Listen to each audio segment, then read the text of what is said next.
Ayan, welcome po dito sa Denrica at Doy TV Sports. At talo po tayo. 95-88, no, ang score. Kung saan tayo po ay tinalo ng mga bossing, no.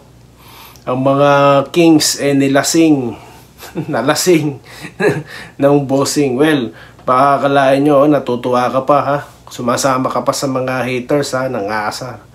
Well, ako po Hinebra, ha. Pero hindi po katulad ng Hinebra dyan, no? Hinebra po ako noon pa, ha. Since time ni Jowo. Pero, hindi pwede.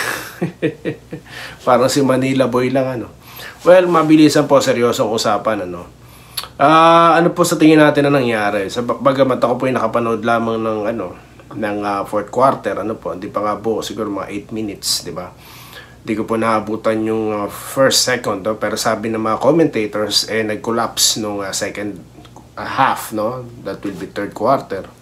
At yun na nga, nagpasiklab nga daw ito pong si King, no?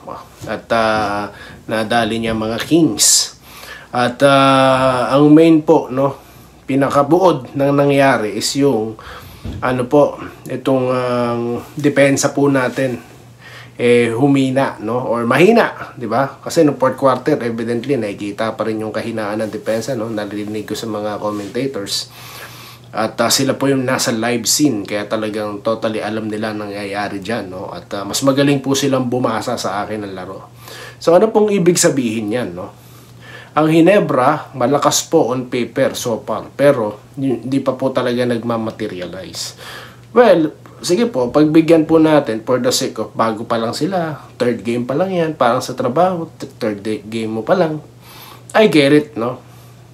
Pero yung effortness po, no, dapat nakikita dyan, no?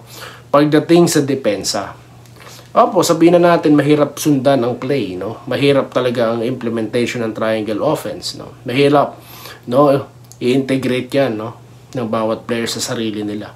Pero at least yung depensa, di ba? Kaya naman po pala natin magkaroon ng depensa sa loob ng 2 minutes. Bakit hindi po natin ginawa kagad? Kaya po natin mag-quick 2 in 2 minutes, no, or less than about under 1 minute left, no? Bakit hindi natin nagawa? Di po ba? Tsaka isa pa po sa napansin natin dun, ito pong si Justin Brownlee, umasa na po, no, yung buong kupunan kay Justin na umiscore. So napakasakit po sa matang panoorin, no, yung kanina yung laro nila, di ba? Solid Barangay Hinebra po tayo, no, pero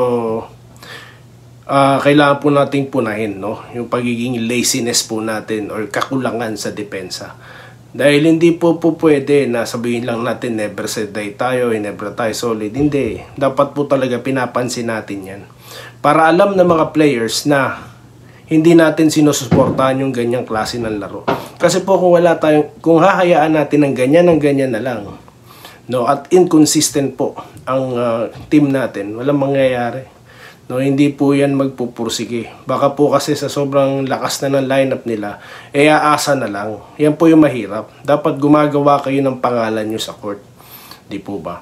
Napansin po natin, parang tila wala si Abarientos ng fourth quarter. Ano po ba nangyari? Na-injury po ba siya? So comment lang po kayo, no? So wala po tayong live ngayon. Mamaya po magla-live tayo for about siguro mga 1:30 or 2 PM, no? Magla-live po tayo. Sa ngayon, wala po munang live, no? Dahil mabilisan lamang po itong pagkukomento ko. So, yun lamang po, no? Tayo po yung Hinebra, pero fan po tayo ng basketball, kaya papansinin po natin yung ating napansin. Or magkukomento po tayo sa mga napansin po natin sa laro, alarming po yan, no? Para sa akin, this is their third game already, no? At bossing pa po nakatalo sa kanila at nag-night pa po sa kanila itong si Berfield, no?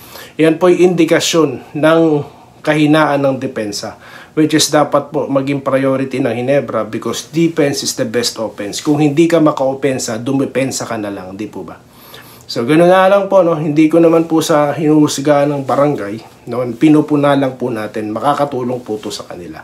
So, yun lamang po at tayo po yung magbabalik mamaya para sa full analysis, no, at commentaries dito sa Doy TV Sports at Denrica YouTube channel. Muli, maraming salamat po sa patuloy na nanonood at sumusuporta.